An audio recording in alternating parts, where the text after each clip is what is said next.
The queen's envious gaze noted how her daughter had grown and blossomed.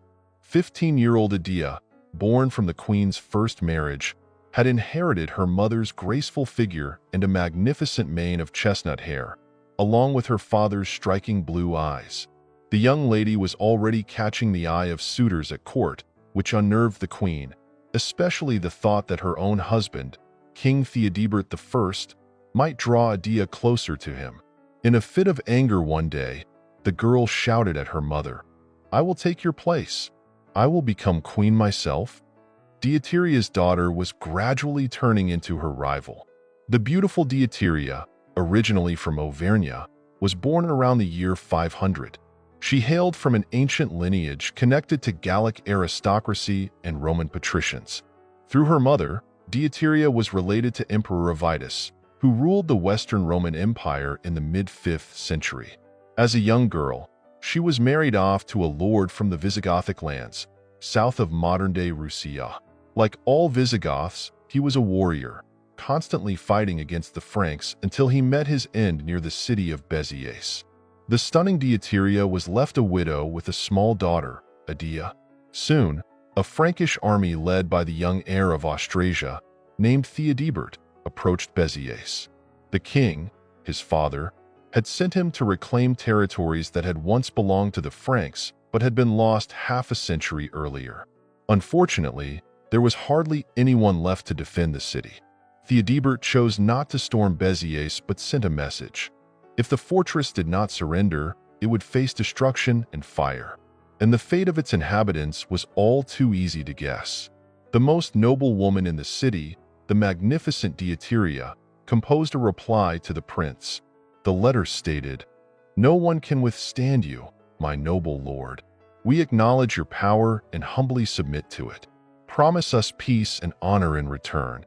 As a relative of Roman emperors, she had no desire to lose her life in the meat grinder of war. She was still far too young and beautiful. Deiteria kept her word. Theodebert's troops entered Béziers without any issues. The prince also honored his part of the bargain. No one from the local population was harmed. Once settled in, Theodebert sought to meet the woman who had written to him, and upon seeing her, he lost his head. It should be noted that the prince had been promised to another girl, the daughter of the king of the Lombards, Visigard. But upon laying eyes on Deiteria, the heir instantly realized that he could only marry this noble widow. After staying in Béziers, Theodebert set off for Clermont, bringing both his beauty and her daughter along. However, a few months later, the prince had to leave everything behind and rush to his dying father, as news arrived of his critically poor condition. Alas, Theodebert arrived too late. After mourning, he was about to take power but faced resistance from his brothers, who had their own plans for dividing the kingdom. The prince had to act swiftly and cleverly. He promised his father's military leaders a rich bounty from his campaigns, and they unanimously supported him. Thus, the heir became the king of Austrasia. Upon returning to his capital in Metz, Theodebert immediately summoned Deiteria and her daughter. A wedding took place, and the recent widow became queen. Soon, she bore the king a son and a daughter, but Deiteria grew increasingly concerned about her stepdaughter, the young Adia. It turned out that Adia surpassed her mother in beauty. Moreover, she was far from being a shy wallflower. She was a proud and haughty girl, well aware of her worth. Having keenly observed how her mother had gained the crown, Adia was eager to follow in her footsteps. One day, after a quarrel with Deiteria, she vowed to take her power and title. Deiteria's suspicions that her husband had eyes for Adia were likely unfounded.